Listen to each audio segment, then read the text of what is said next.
Masuk ke topik diskusi kami malam ini, Perdana Menteri Israel Benjamin Netanyahu mengklaim Israel jadi kekuatan terkuat di Timur Tengah di tengah kampanye militer ke Iran. Di saat bersamaan, Israel memperingatkan agar tidak lengah karena masih ada ancaman nuklir Iran.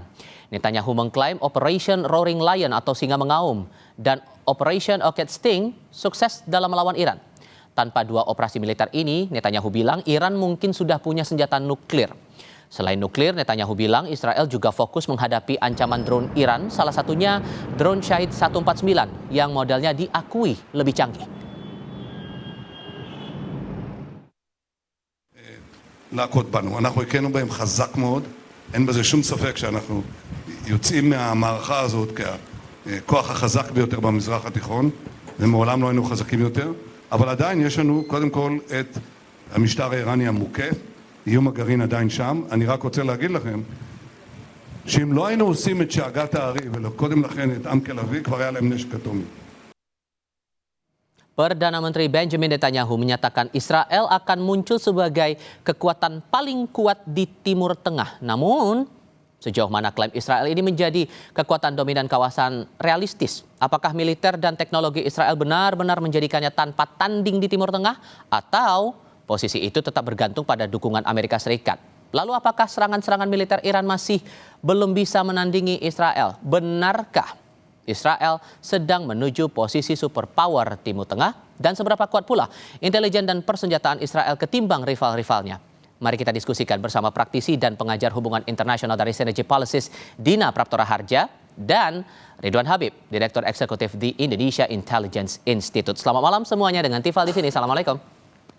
Waalaikumsalam. Selamat malam Mas Tifal. Terima kasih semua sudah bergabung bersama kami. Kalau saya merujuk dari data yang dikeluarkan oleh Global Firepower Index, sebagaimana dikutip oleh Kompas.com pada pertengahan Maret 2026 ini, Mas Ridwan, itu kan dijabarkan beberapa negara dengan kekuatan militer terkuat sejauh ini, dan Israel ada di urutan ke-15 dan Iran berada di urutan di bawahnya persis 16. Apakah ini serta-merta mengamini pernyataan atau klaim dari Benjamin Netanyahu bahwa mereka yang terkuat di kawasan Timur Tengah, atau Anda menyaksikan ada hal lain sebetulnya tidak realistis di sini?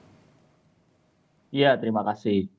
Salah satu patokannya memang menggunakan itu ya, tetapi perangkat-perangkat itu kan sangat dinamis ukurannya, Mas Tifal. Jadi Fire Index itu menghitung sumber daya manusia, kemudian alutsista, kemudian finansial, logistik, dan kemampuan geografis sebuah negara. Dan tampaknya memang Israel sampai hari ini secara alutsista dan finansial atau logistik memang dia unggul.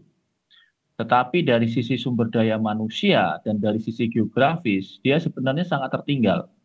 Atau setidaknya kalau tidak disebut tertinggal, terancam gitu ya. Satu report yang terbaru menunjukkan bahwa dari internal Israel sendiri mengkhawatirkan kondisi psikologis dari Israel Defense Force, IDF, di mana banyak sekali dari para prajurit IDF itu yang kemudian mengajukan resign atau tidak mau berperang begitu. Lalu juga ketika dibuka rekrutmen itu tidak ada antusiasme yang cukup kuat untuk melakukan mendaftar di IDF. Lalu dari sisi geografis tentu saja kalau kita bandingkan Iran misalnya, ya Israel lebih terbuka. Dia adalah satu negara yang sangat-sangat open untuk di-attack ya sebenarnya ya. Bandingkan dengan Iran misalnya yang dikelilingi oleh pegunungan-pegunungan tinggi seperti Zagros, kemudian gurun pasirnya juga ada, kemudian karakter Iran yang sangat luas, dia itu sekitar 6 kali benua Eropa kira-kira. Jadi saya kira tampaknya memang dari sisi statistik mungkin ya Israel 15, Iran 16. Tetapi fakta yang terbaru secara dinamis bisa saja itu berubah, apalagi setelah Iran menunjukkan kapasitas dia yang berhasil bertahan dalam serangan yang bertubi-tubi dari Amerika dan Israel itu sendiri. Oke, kalau begitu Mbak Dina, merujuk dari pernyataan Mas Ridwan dan mungkin Anda juga punya indikator sendiri soal kekuatan itu tadi yang membuat satu negara dianggap paling kuat di Timur Tengah.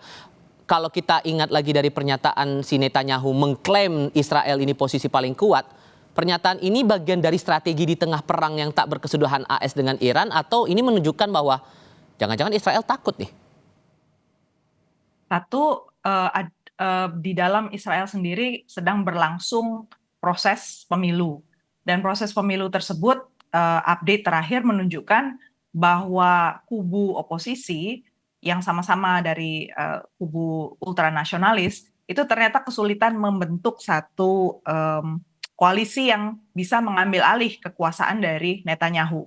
Jadi karena ternyata tetap aja satu kepingan yang penting adalah dukungan dari kelompok Arab dan partai Arab di sana juga ada.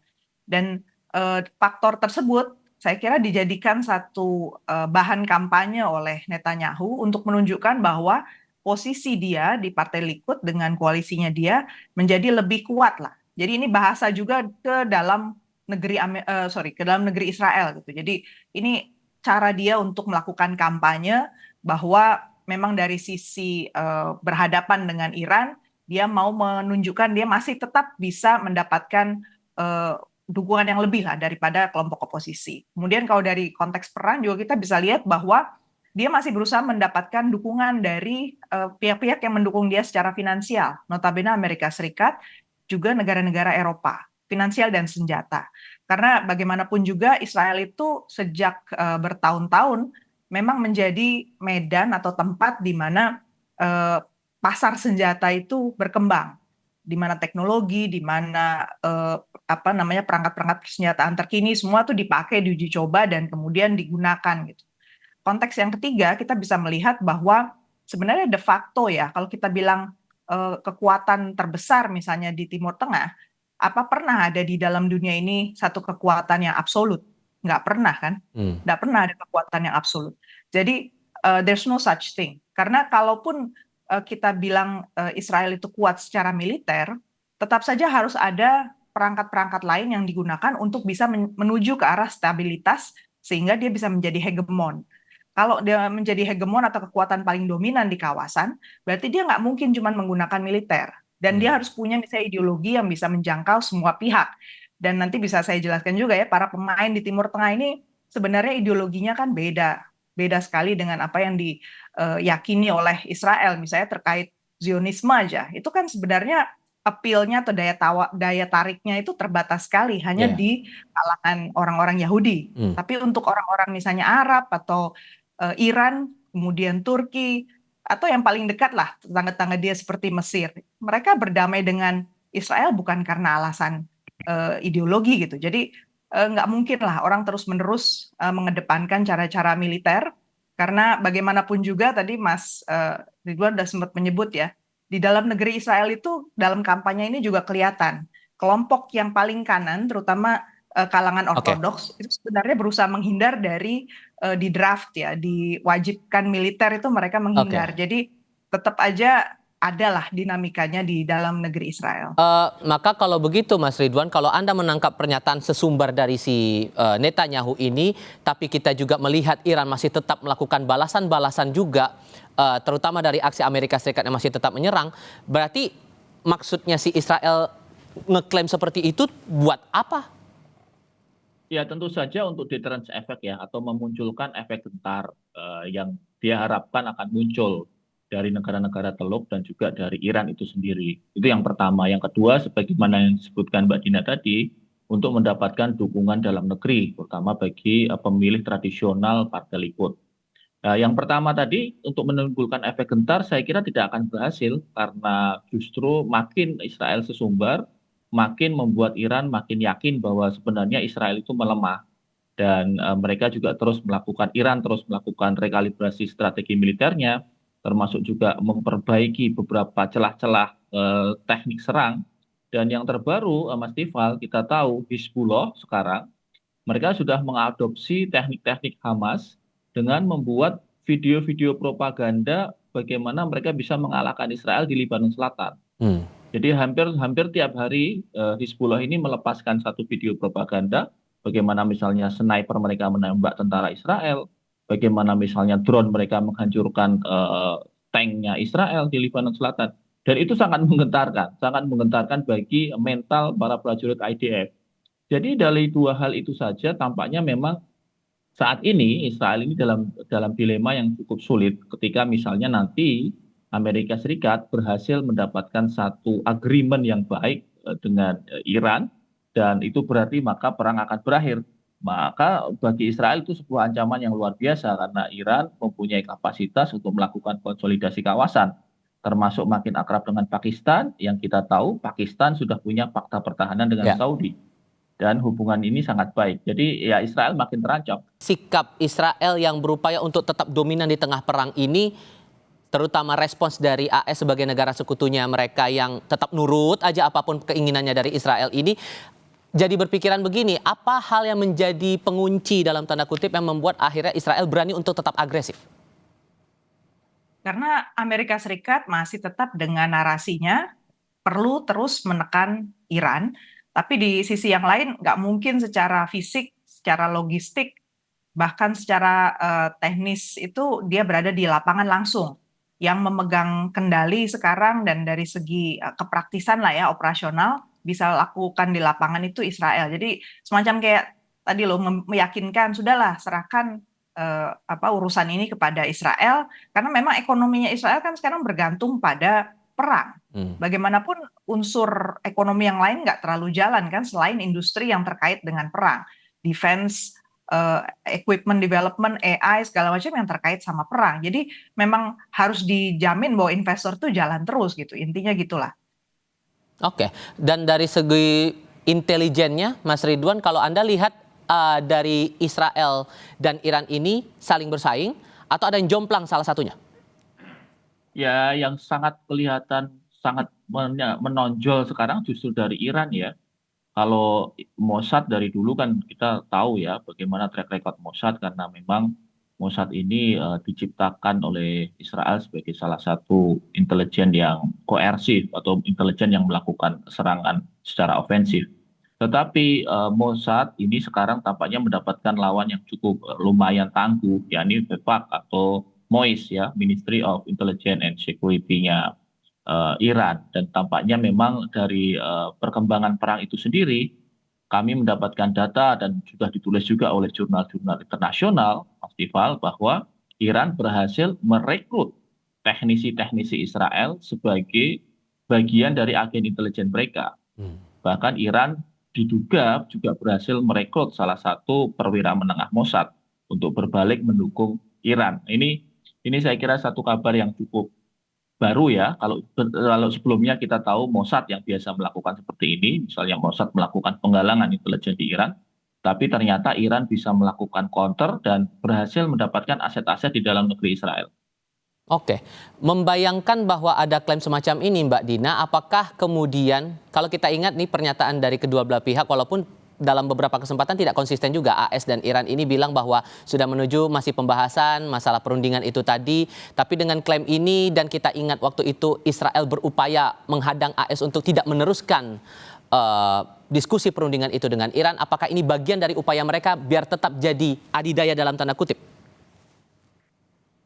Kalau dipikir bahwa proses ini belum selesai ya, bahwa perang ini sebenarnya belum selesai, dan bahwa pihak Pakistan maupun Iran itu memilih untuk nggak jadi pihak yang pertama mengumumkan telah terjadi sesuatu yang positif lah. Karena kebiasaan Donald Trump itu kan adalah besoknya habis ada sesuatu yang kelihatan positif langsung dibantah gitu kan. Yeah. Jadi lebih baik dia dulu yang ngomong kan supaya inkonsistensinya di pihak Amerika Serikat gitu. Jadi menurut saya mereka saling menunggu, jangan sampai statementnya tuh muncul dari pihak Iran ataupun Pakistan.